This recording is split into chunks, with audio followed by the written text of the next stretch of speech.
But before I do that, there was a small award that the Governing Council had set aside for Dr. Otichilo. So you receive it and then proceed for your service to the center.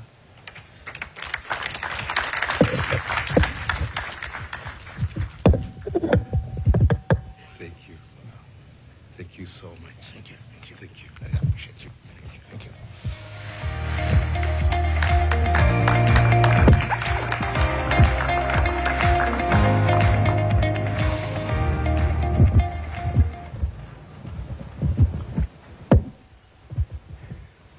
First, I want to thank the Almighty God for this special day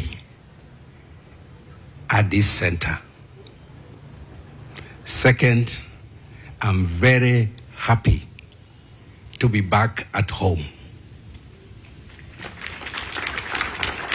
I feel elated and I feel everything is new to me, because the dream I had when I came to this center as a Director General in 2000 has been realized and exceeded.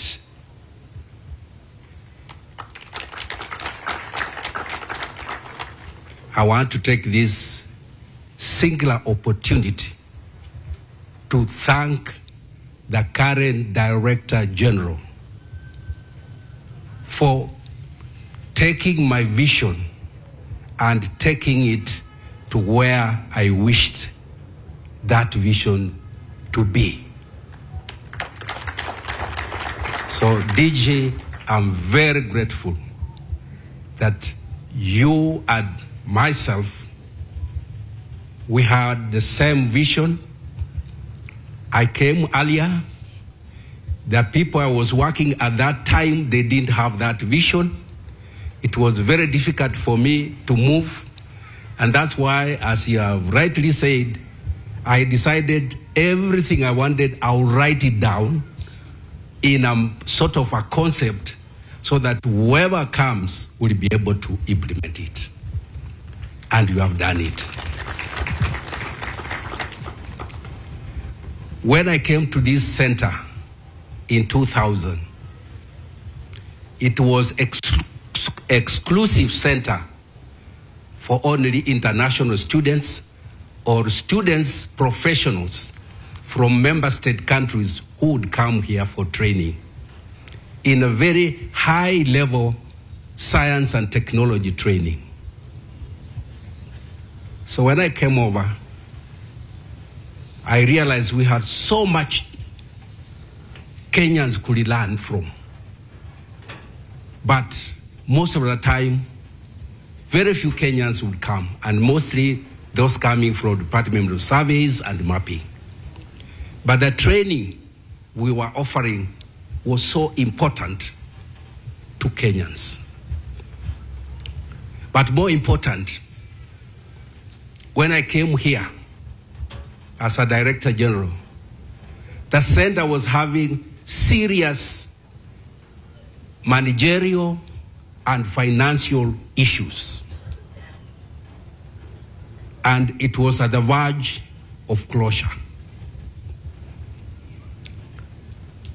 So when I was recruited to come over, the first question I was asked by the chair then, are you willing to close down this center because in essence it is insolvent or bankrupt? I told the board that was interviewing me, I would not close it because I know what this center is offering. And I know this center is the future for Africa and the rest of the world. So they told me they'll give me the job, and they gave me the job. But the reality dawned to me when I got into the office. Indeed, there was nothing. There was no money, there was nothing. So I wondered, why did I leave my lucrative job to come for this job where I became immediately, broke because I didn't have anything. So I decided I will use my brains to make sure that we make the money. And that time, as the Director General said, it was when IT was real popular, training of IT and all these things. So I decided we'll start training in ICT packages so that you could make money. And those packages were either 7 days, 14 days, some even 3 days. I realized I didn't have the right computers because the computers as we had were obsolete. So I approached a company, by then it was Wang Limited, and asked them to actually give me 20 computers, and I assured them that within 3 months I'll pay. And they came, they saw the facilities I had, and they agreed, yes, we'll give you. And after they gave us, I had to get the staff that we had, and we came up with the programs for all these packages, ICT packages and so on. And we didn't even know how to advertise, so we just wrote and put on electricity posts and everywhere in town here. And from there, we got our students. And the rest is history. After that, I was able to link up with the Jomo Kenyatta University of Agriculture and Technology because we were an international institution and I wanted to train Kenyans. So we had to link with the Jomo Kenyatta University of Agriculture and Technology to be able to do the training. And that's how we started this training center. And I'm happy it has grown to where it is today.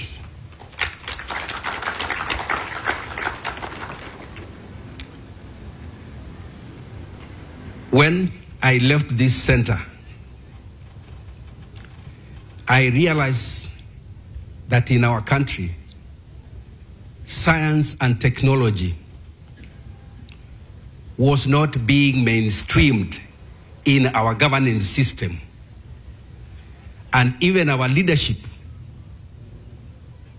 did not appreciate science and technology.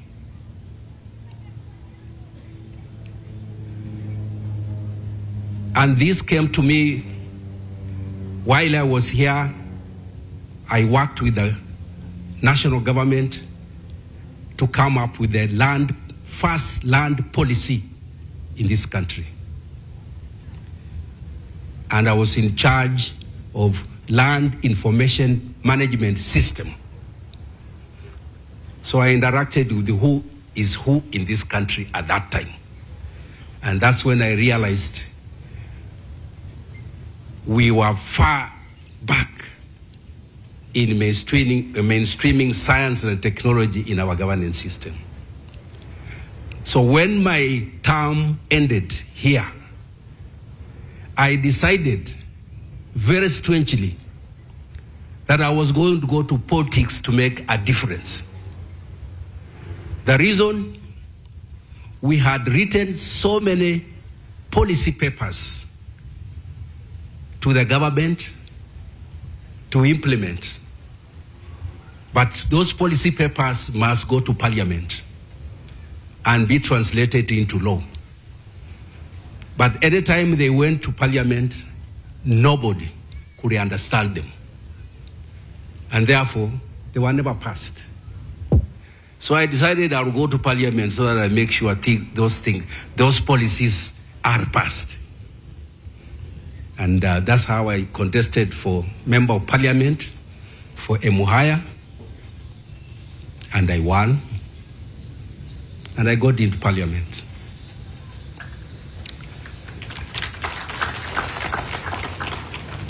So for 10 years, I was in Parliament from 2008 to 2017.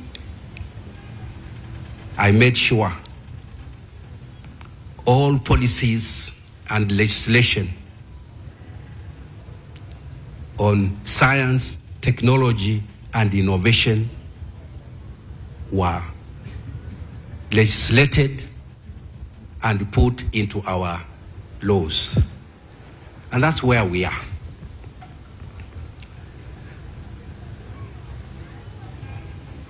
Back to the training that our graduates you have had. I want to congratulate you. You have taken a very unique and special training. The world today is run by science, technology, and innovation. The most important commodity in the world today is not gold, is not diamond, is not anything but data. Data today in the world expensive and the most valued commodity.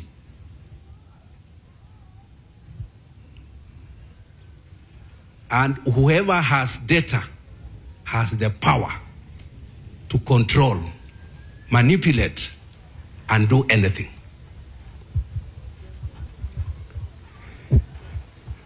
Therefore, you have taken a course in geospatial technology. And by the way, the fastest growing technology in the world today is geospatial technology. You can check it and you can Google to confirm. Today, everybody is talking about artificial intelligence. Artificial intelligence works on data and real big data. So you can hear everybody talking about AI, but they are not talking of what runs AI.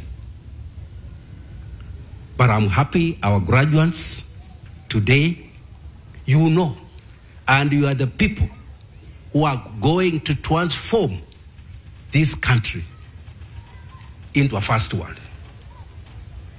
Because it is technology that is transforming the world.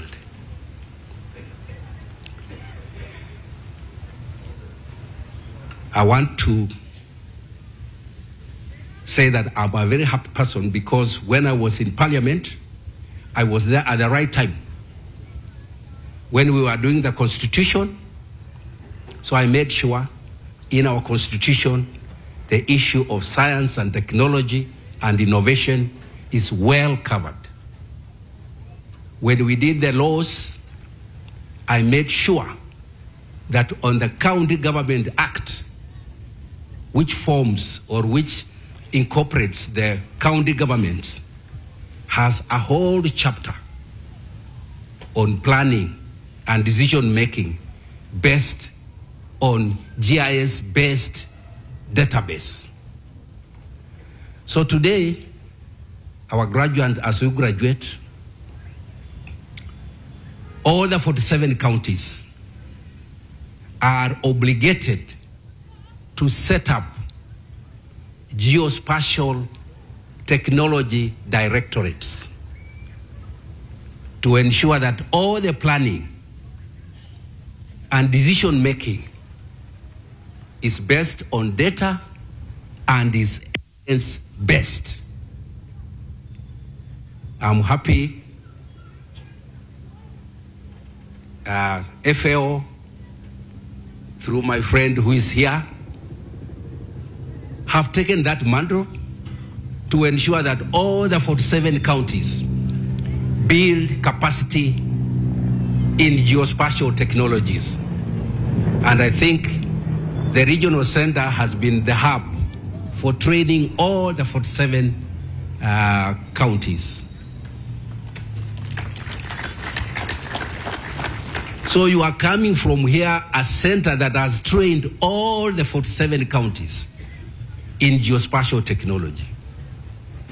And because of the importance of technology, those centers or directories are expanding very fast.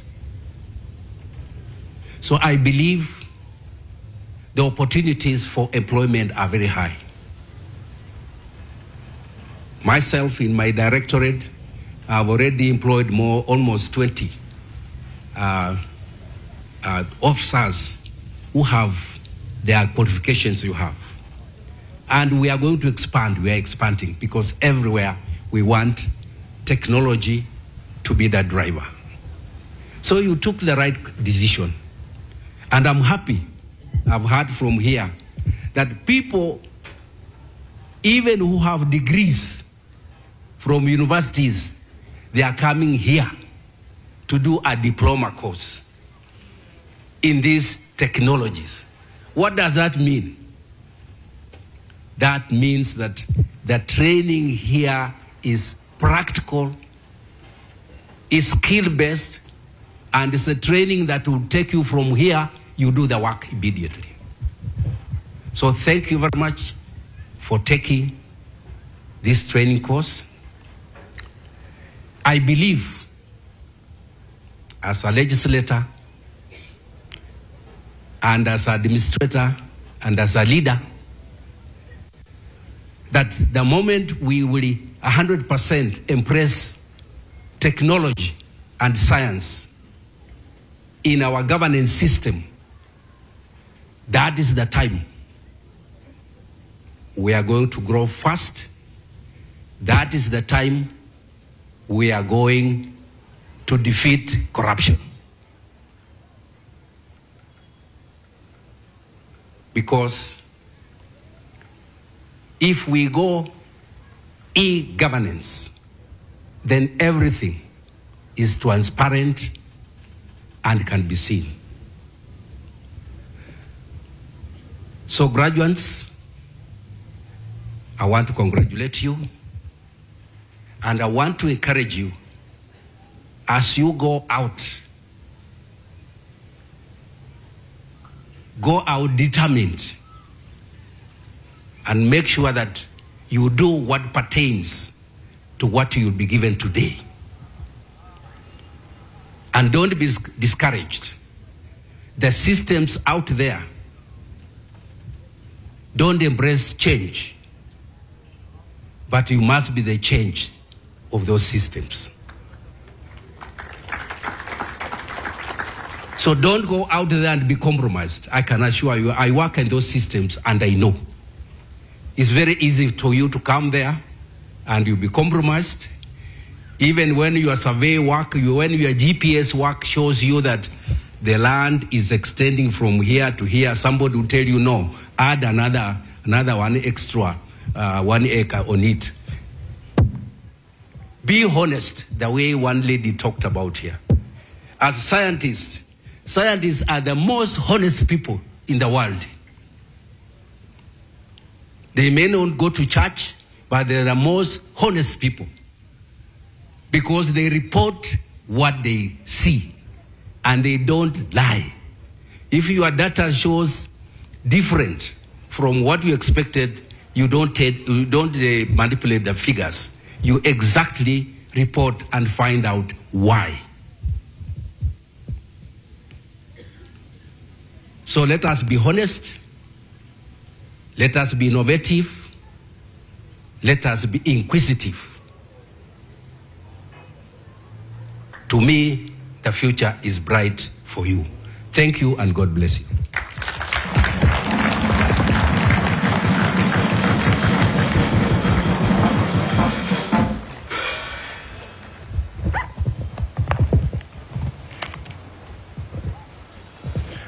Thank you, Your Excellency.